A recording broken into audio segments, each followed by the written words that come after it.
Hey everyone, welcome back to an exciting new session from Edureka. My name is Vajiha, and in this Angular project session, you'll be learning how to create Angular applications using all the building blocks of Angular, Bootstrap, and jQuery. So in this session, I will consider three scenarios wherein the first case will be aimed at making you guys understand the building blocks of an Angular application and how you can use them. In the second case, we shall see how to add Bootstrap and jQuery to our applications. And finally, we'll build a complete application from scratch. Now, before we start off with the session, make sure you guys have Node.js and Visual Studio Code installed. In case you're not aware of how to install them, check out the Angular tutorial video by Edureka, where you'll get a step-by-step guidance to install them, and all the other fundamentals of Angular 8 also will be covered. Okay, so heading towards the first section, over here, we'll create a project, add components, services, and also see how to perform routing. So now I'll jump on to my command prompt. And over here, the first thing that I'm going to do is install the Angular CLI. To install Angular CLI, you can make use of npm. So the command will be npm install -g, which stands for global, @Angular CLI.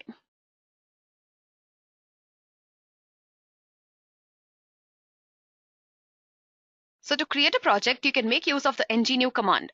So I'll just type in ng new and the name of the project. You can give any name of your choice. In my case, I'll just name it as basic. This is going to take a while. So when you're doing this, Angular will ask you two questions. The first question is if you would like to add Angular routing. Just type Y and hit enter. The second question is what type of style sheet you would like to use. In my case, I'll be using CSS. Therefore, I'll just select CSS and hit enter.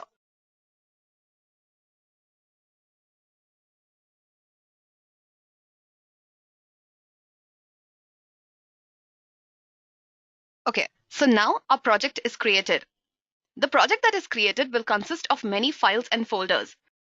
In case you select no for routing, you will see that the app routing module.ts file will not be present in your workplace. Now to show you guys all this, what I'm going to do is just get inside my project. So I'll just type in cd basic. And then I'll just type in code space dot. This will open up my project in Visual Studio Code.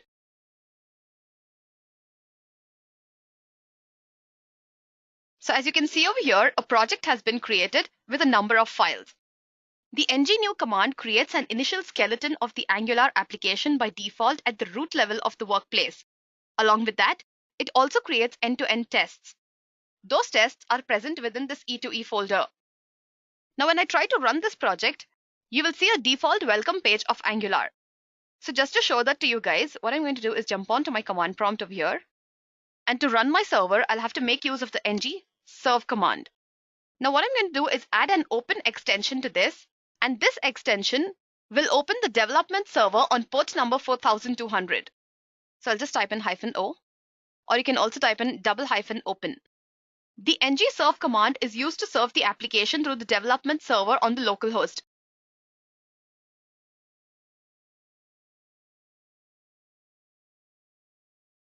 This is nothing but the welcome page of our application. As you can see over here, it says the basic app is running. Now to create your own Angular application, all you have to do is modify this. Okay, so now let's get back to Visual Studio. So now coming back towards the files and folders that are present over here. In this video, I will just explain the files that we shall be using. In case you want to know what each of these files does and why is it present over here, you can refer to the Angular tutorial video from Edureka. So now I'll move on towards the main.ts file. So this is nothing but the main.ts file. This file contains the code that is required to bootstrap or start off the Angular application. The next file that I want you to see is the index.html file. The index.html file basically feeds the default page of a website in case no other page is specified. The Angular CLI will automatically add the CSS and JavaScript file over here. Therefore, you will not have to add any link or script tags manually.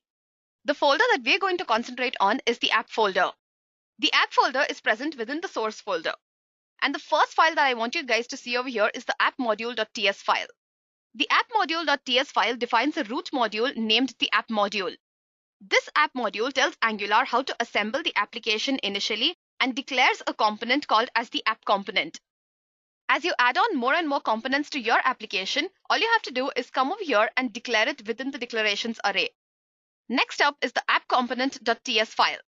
The app component.ts file defines the logic for the application's root component, which is the app component. The view or the HTML file which is associated with this component becomes the root of the view hierarchy. The app component.html file. The output that we've just seen on the default page is rendered from here. This file defines an HTML template associated with the root app component. The app component.css file is the personal app component's CSS or style sheet. So now talking about the app routing module.ts file. This file is created because you choose to have routing in your application. In case you would have selected no, this file would not have been created. So what I'm going to do over here is go to the app component.html file.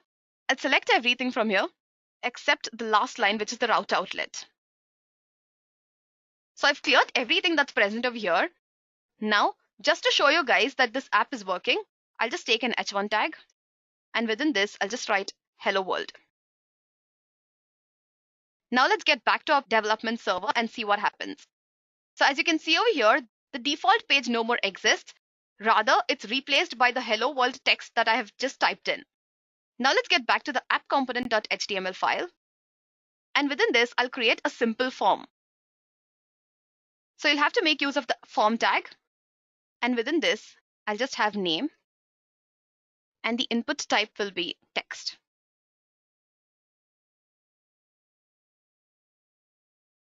Name will be name itself. And I'll close this. So simple form is ready. I'll save this. I'll get back to my browser. As you can see over here, the page has automatically refreshed and a simple form has been created. So in this project, I'm not going to concentrate on the HTML or the CSS part.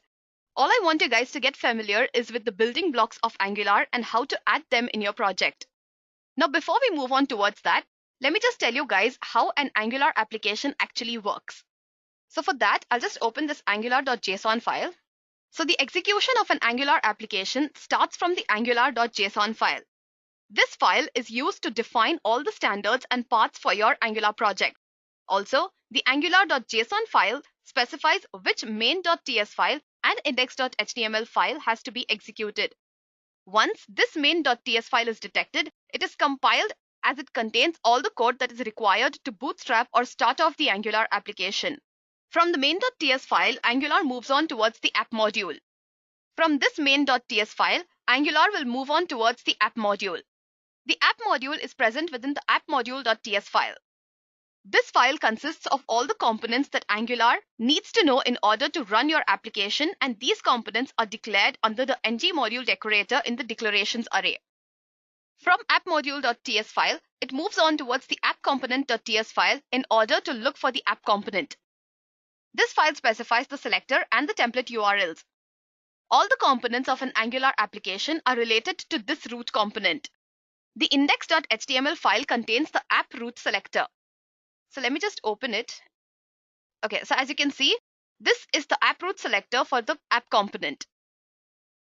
To sum it all up, you can say that the execution begins from the main.ts file, then it's passed on towards the app module.ts file, and then it moves on to the app component.ts file. I hope you guys are clear with this. Now let's move on and understand the building blocks of Angular. Building blocks of Angular are nothing but modules, components, templates, metadata, directives, data binding, services, and dependency injection. A module basically allows you to separate the functionality of your program into different parts. These parts are independent of each other, which means each module's output is completely separate from that of the other. If you make changes in any of these, the change will be made to only that module and it will not interfere with that of the others. In Angular, modules allow you to group together all the other building blocks such as components, directives, etc. These modules are referred to as ng modules. Applications created by Angular are driven by functional sets which collect related code. Therefore, Angular applications are defined by a set of ng modules. Ng modules are very much different when compared to those of the JavaScript modules. Ng modules declare a group of files that can be parsed and analyzed. You can also make use of other ng modules within one ng module by simply importing them. Above all, these modules prove to be very much helpful when you're creating large applications that have multiple functionalities. Besides allowing clean code creation, these modules also help you minimize the code size by reuse of these modules and optional import of the required ones. Optional importing is also referred to as lazy loading, meaning you can load ng modules only on your demands. Not to forget, ng modules are also one of the biggest reasons for Angular's popularity. Every application created with Angular will have at least one ng module, which is the root module. This root module in Angular is referred to as the app module. So as you can see on the screen, this is the default app module that is created by Angular CLI. The import statements are basically the JavaScript imports. The class that follows has an @ ng module decorator. Decorators basically modify classes or property definitions. They are also referred to as annotations and are JavaScript features. In Angular, these decorators contain some metadata to classes and properties so as to convey what they mean and how they're supposed to function. I shall explain metadata in detail when we reach the component section. So the ng module decorator that you see over here identifies the root module or the app module. It then tells Angular how to launch and compile it by making use of the metadata. By default, the declarations array contains the app component, which is the root component of this application. Imports are used to import the browser module in order to attain the browser services such as DOM sanitization, rendering, etc. Providers are nothing but the service providers, which we shall be discussing later on. And Bootstrap is the root component created by Angular, and it's inserted in the index.html host web page. So as you can see over here, app component is present both in the declarations and in Bootstrap. Now this is because this is the only component that is present in this application. Coming back towards this declarations array, the declarations array present in any module informs Angular about the components that belong to that module. When you create more and more components to your application, don't forget to add them in your declarations. Components cannot be used without declaring them in the ng module class. So make sure you declare every component in exactly one ng module class. If you fail to do so, you're sure to encounter an error. The declarations array can only contain declarables or components, directives, and pipes. All the modules declarables should be present in the declarations array, and they must belong to just one ng module. The classes declared within one module are visible only to that module. But in case you want their functionality somewhere else, all you have to do is export them to other modules. Apart from declarations, imports, providers, and Bootstrap, there's another array that can be present over here, which is the exports array. The exports array is a subset of the declarations array that are accessible in the component templates of other ng modules. So now let's move on towards the next building block, which are components. As I've already mentioned earlier, all Angular applications have at least one component, which is the root component. This root component connects the component hierarchy with the page document object module or the DOM. All components define classes that have applications, data, and logic, and they are also associated with HTML template. This HTML template defines a view that is to be displayed. Therefore, components are basically used to control the views of an MVC architecture. The @ component decorator that you see on the screen will tell Angular that the class immediately below is a component and provides the templates and the related component-specific metadata. Angular components are the most basic user interface for your application, and they always are associated with the template and are a subset of directives. The component's logic is defined inside a class. This basically determines how it supports the view. Components are created, updated, and deleted by Angular as you proceed within your application. Your application can take action at any moment in its lifecycle through the optional lifecycle hooks. Lifecycle hooks provide visibility into key life moments and the ability to act when they occur. Therefore, lifecycle hooks allow you to control components' runtime behavior, and they are called only and only when they're defined. So now let's get back to our command prompt and see how you can add components to your projects. What I'm going to do is just return the control to the command prompt. Okay, now let me just clear the screen. So to create a new component, you can make use of the ng generate component command. So what I'm going to do is just type in ng generate. And since I want to generate a component, I'll just say component. Now you can give any name to your component. I'll just call this component as home and I'll hit enter.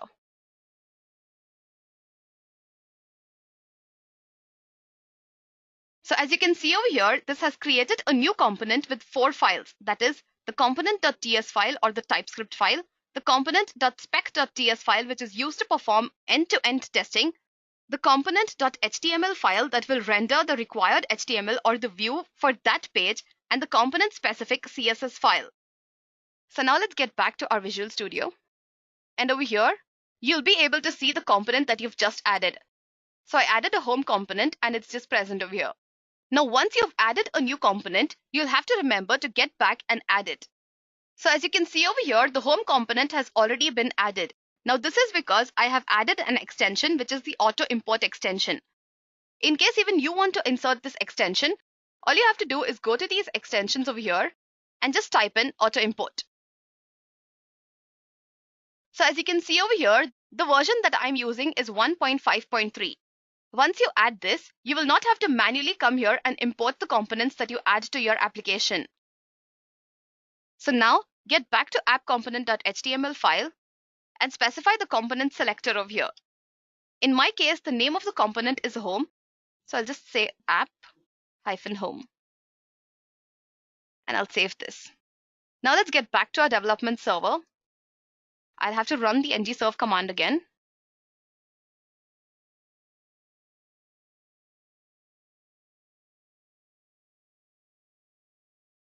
So as you can see over here, our application says that home works. Home is the name of my component, and this is the default output. So as you can see over here, within the view of this component, I have a simple line saying home works. And this is what we just saw on the development server. What I'm going to do now is get back to the home component.ts file. And over here, I'll make a slight modification. So before I make any changes to this file, what I'm going to do is add in a new file within this folder. And I'll just call it as home.ts. Do not forget the .ts extension because I'll be typing in TypeScript code within this. Over here, I'll create an export class. And the name of the class will be name. Within this, I'll keep a single property called name. And this will be of the type string. Let me save this. I'll get back to the home components.ts file. And within the home component class, I'll create a new property called as name, which will be of the type of the name class. In case you have issues understanding the syntax of TypeScript, I'd suggest you guys to go and check out the Angular tutorial video of Edureka. So for the name, I'll just specify as Edureka. Now the reason why you're seeing a red mark over here is because I've not imported the class that I've just created. So all I have to do is import it. So import. The name of the class was name itself. From. So now we've imported the class. Let me just save this. I'll move on to the home component.html file. I'll just delete this. So one thing that I want to do over here is change the name of this variable, since I already have this variable present in the name class. So I'll just call this as my name and I'll save it. So now I'll go to the home component.html file, and over here, I'll just specify an h3 tag. And within this, I'll be making use of the interpolation binding feature. So over here, I'll just specify my name dot name. I'll also make use of a pipe over here. And to this, I'll just say uppercase. And I'll save this. So now let's get back to our browser and see how this works. As you can see over here, the changes I've made has been reflected on this browser. Also, please make a note that the pipe is working. With Angular pipes, display value transformations can be declared in your template HTML. A class with the @pipe decorator defines a function that transforms input values to output values for display in a view. There are various types of views. In my case, I've used uppercase. Other than that, you can also make use of lowercase, date, currency, etc. Not just that, you can also define new pipes. So now you've seen what are components and how you can add them to your projects. The next thing that I want you to know is services. Service is a broad category that encircles values, functions, or features that are required by an application. Service classes have a narrow and well-defined purpose. Components are differentiated from services in Angular so as to increase the modularity and reusability of your code. Separating the components' view-related functionality and other kinds of processing will make your component classes lean and efficient. To create a service using the Angular CLI, all you have to do is make use of the ng-generate service command. So now let's get back to our command prompt. And then I'll just type in ng, g for generate, and service. I'll just call it as home service. And I'll hit enter. So as you can see over here, two files, that is the home service.service.ts file and the test file for this have been created. So as you can see on the screen, this is the default service.ts file that is created by Angular. Now, in case you want to inject this into some component, all you have to do is go to that component and over here, type in import, followed by the class name. The class name is home service. It's auto-imported. I'll delete this. The moment I type the name of the class, it gets auto-imported. So this is how you inject a service into a component. Now, in case you want to make use of this, you can go ahead and specify a property that will make use of this service. What I'm going to do is create a private property over here. I'll just call it as home service.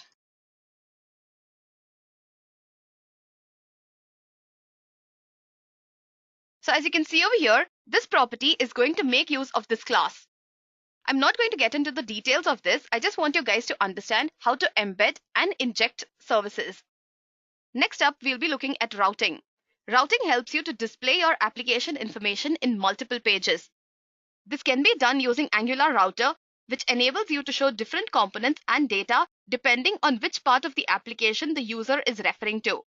Angular's router will allow the user to navigate from one component to the other as the user selects the various components. It can be done either by entering the URL directly in the address bar or by clicking on the links given in the application. Our application is already set up to use the Angular router. So to specify the route, that is where the user has to be directed, you can make use of the routes array, which is present in the app routing module.ts file. Now, in case I want to specify a different path to my component, that is the home component, all I have to do is just open curly braces. Within this, I'll specify the path property. It should be home because the name of my component is home itself. And for the component property, I'll have to specify the home component class. Now, the reason why I've just specified one path over here is because I just have one component. You can add as many routes as the number of pages you would like to include in your project. So with this, I hope you guys have understood the basic building blocks of an Angular application. Now, I'll jump on towards the second case over here, that is adding Bootstrap and jQuery to your project. To create beautiful websites, it's very much required for you to integrate Bootstrap and JavaScript files into them. Now, in case you want to add Bootstrap, you can do it in two ways. The first is to directly make use of the Bootstrap CDN or the Content Delivery Network to enable Bootstrap to deliver the cached version of Bootstrap's compiled CSS and JavaScript to your project. To do that, you can go to the Bootstrap CDN link.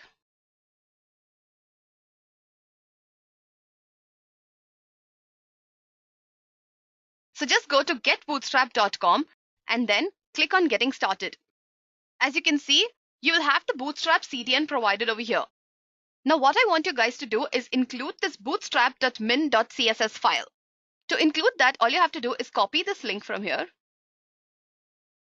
Then open the index.html file and paste it at the end of the head section. So move on towards the index.html file. And towards the end of this head section, I'll just paste it. Save it, and I'll get back to the browser. Next, you will need to add the bootstrap.min.js file. This is mandatory if you want to include Bootstrap JavaScript functionality. Just copy the script tag from here and paste it within the body part of this index.html file. Now, the next thing that you'll have to do is include jQuery library. This is because JavaScript functionality is dependent on jQuery. To include jQuery functionality, you can go to the official jQuery website. So I'll just move on to jQuery website.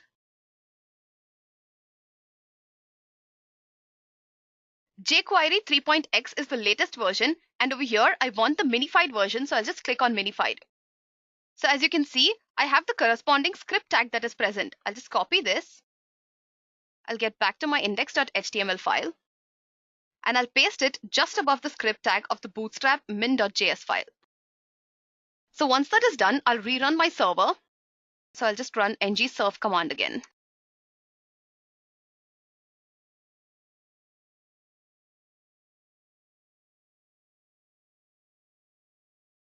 So as you can see, the font has changed, which means Bootstrap has been embedded into my project.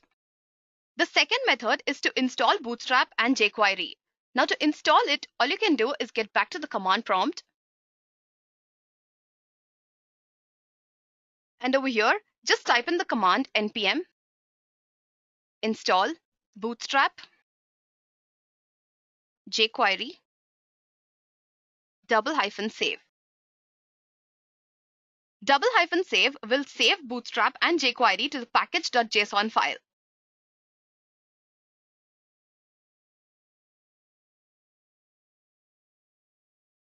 So as you can see, both the packages have been installed. Now let's get back to Visual Studio. So now let me just open the package.json file. So as you can see over here, both Bootstrap and jQuery have been installed. Now since we want to load this CSS and JavaScript globally, we should specify the path of this within the angular.json file. So what I'm going to do is just open up the angular.json file and move on to styles and scripts. Now what I want to tell you guys is that any package that you install will be present within this node modules folder. So over here, let's just look for Bootstrap. Here it is. And within this, I'll open the dist folder, CSS. And from here, I want to access the bootstrap min.css file. So what I'm going to do is specify the path of this file within the styles array over here. So I'll just specify the path, node modules. Within the bootstrap folder is the dist folder, which contains the CSS folder. And then is the bootstrap.min.css file. Just be careful while specifying these paths. Once this is done, we move on towards the scripts array. And over here, I'll have to specify the path of the jQuery min.js file. So to do that, all I have to do is look for the jQuery module.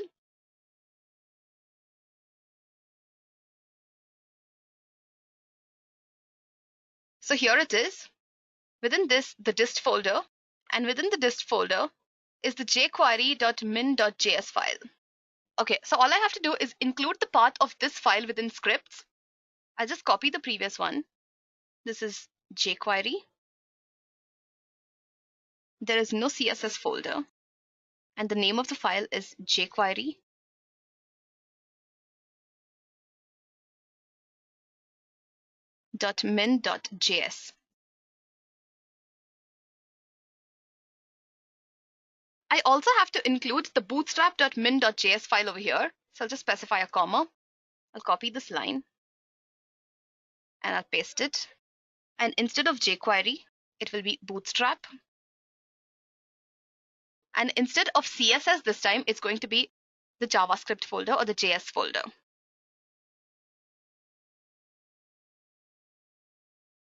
Now what I'm going to do is just save this. Okay, so what I'm going to do now is get back to the index.html file. And from here, I'll delete the Bootstrap CDN links and the jQuery CDN links.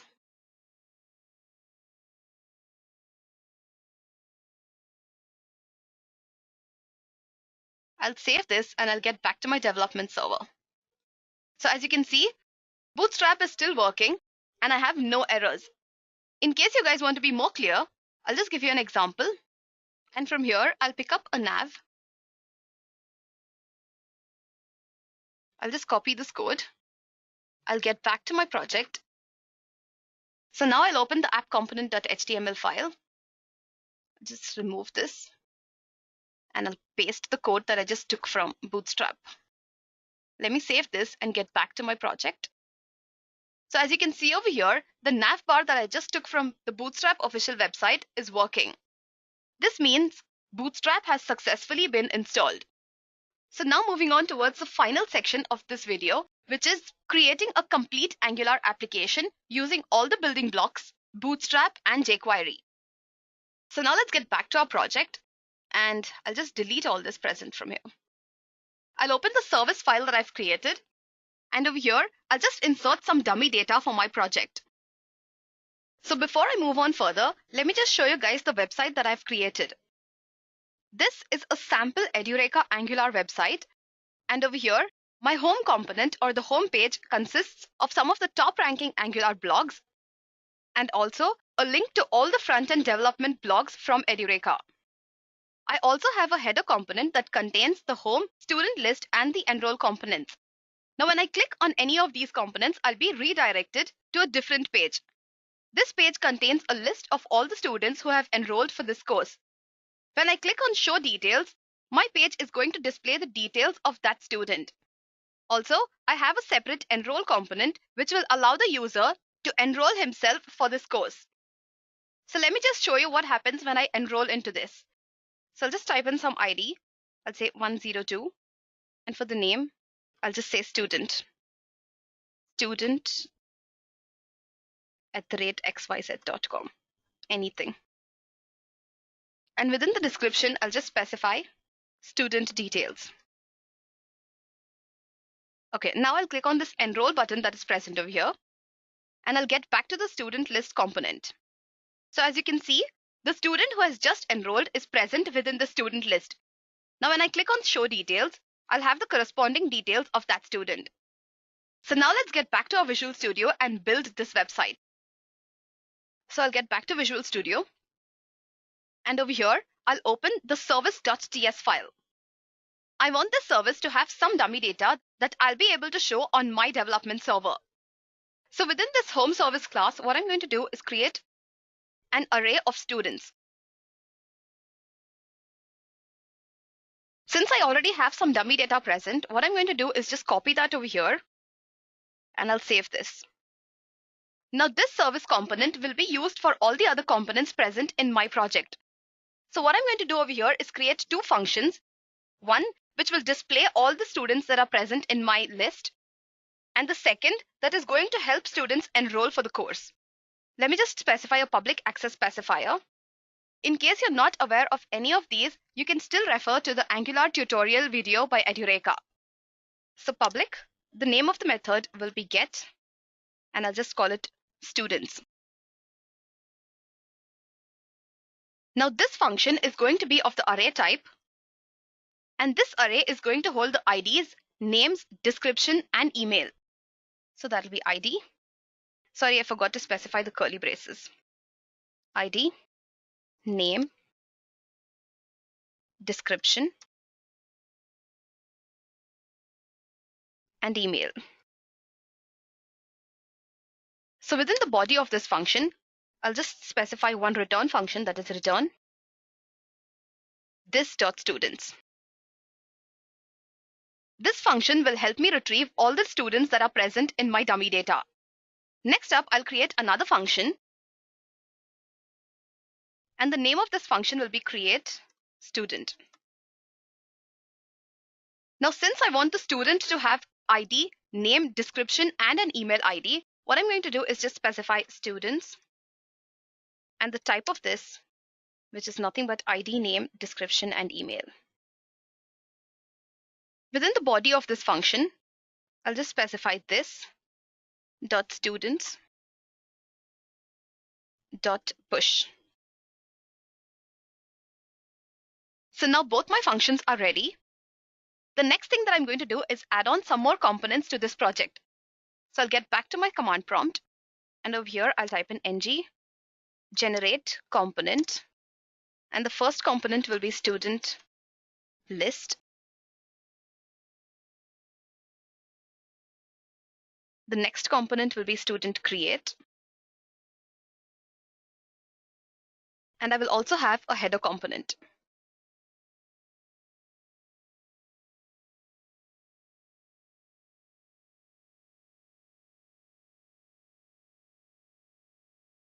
So I'll get back to the Visual Studio Code. Now, when I open the app module.ts file, you'll be able to see that all the components that I created have been imported by default over here. Now, this is because of the auto import extension that we spoke about earlier. In case you've not added this extension, you'll have to manually import the corresponding components. Now, I want each of my component to have a specific destination or a separate page. Therefore, what I'm going to do is go to the app routing module.ts file. And over here, I'll create a path for all the pages that I want to display in my project. I'm not going to be typing this manually. I already have the code present for it. So let me just copy paste it over here. So now my app routing module.ts file is ready. So the path match property that you see over here can have two values, that is the prefix or full. When the user specifies some URL within the address bar, this property will check if the user has correctly specified the whole extension or will just check for the prefix of it. By default, the value of this property is prefix. The reason why I've specified full over here is because I want the user to correctly specify the URL link. In case he does not do so, I'll redirect to the home page. So now what I'm going to do is go to the header component. And within this header component, I want to mention the home component, the student list component, and the enroll component. Within the HTML part of this header component, what I'm going to do is paste some navbar code from Bootstrap. So I'll go to the official Bootstrap website. I want my header to be right aligned, so I'll just pick up some right aligned navbar. You can take any of your choice. I'm just taking something that I prefer to. I'll paste it over here. What I'm going to do is modify the content. I have my project specific content present in my previous project, so I'll just copy that from there.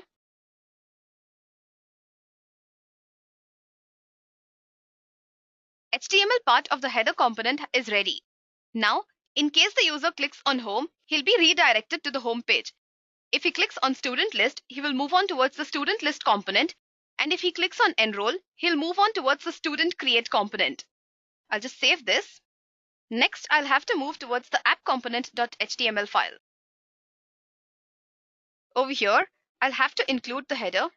I'll delete this. And I'll include app header. Let me just save this. I'll delete hello world. Now, when I run my server, my header component is present over here.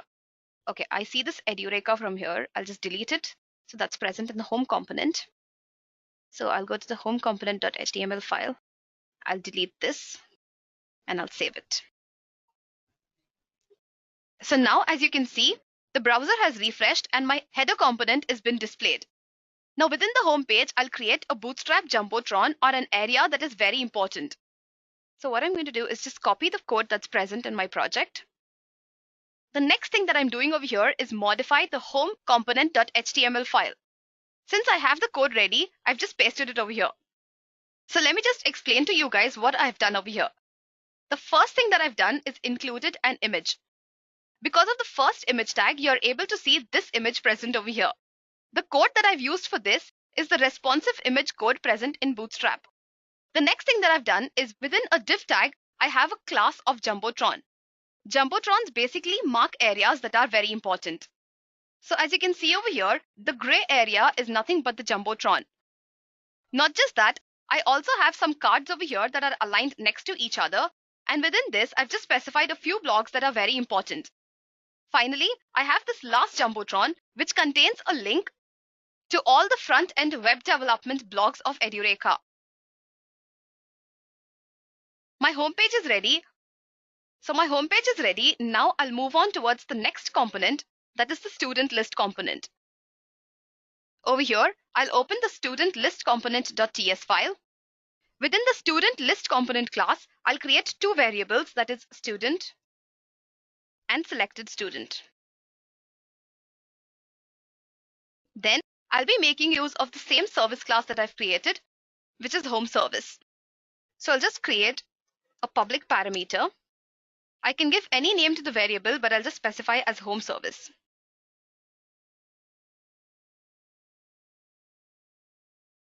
Next, I'll create a public function and I'll just name it as select student.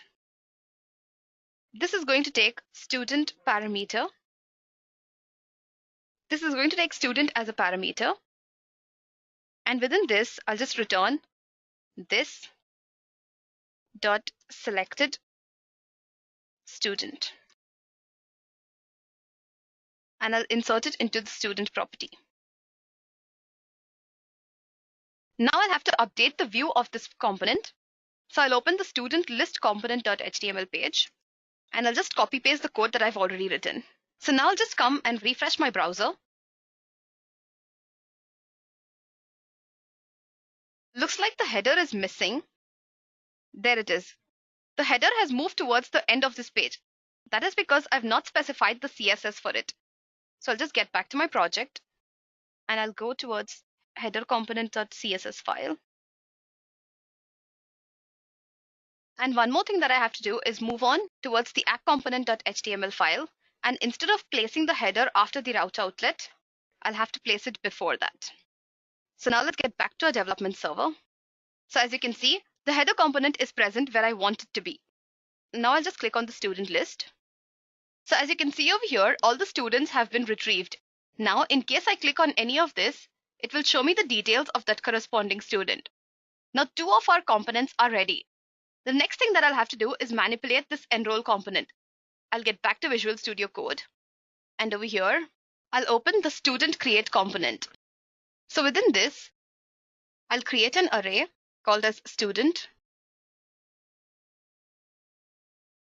And this is going to hold the IDs, name, description, and the email of the students. And one more thing that I'll have to do is import the service class. So I'll just say import. The name of the service class was home service.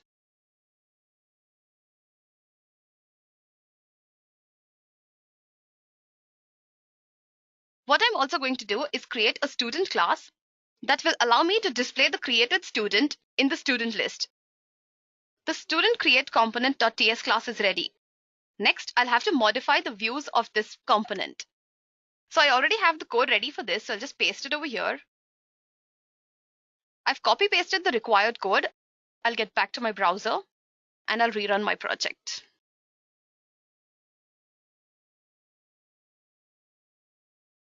So let me just see if everything is working. I'll go to the home page.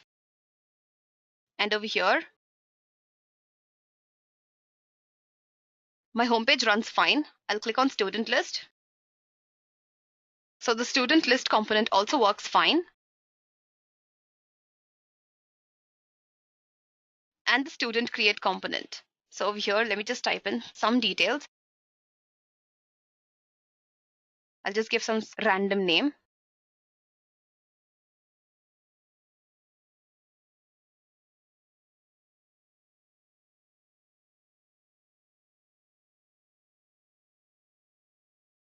So now let's get back to student list. So here it is. The student that just got enrolled is also shown up in the student list. So this brings us to the end of this session. I hope you guys have enjoyed and learned something new. In case you have doubts or queries, please do let me know in the comment section and I will revert to you at the earliest. We'll be back with more exciting sessions from Edureka. Till then, goodbye and take care.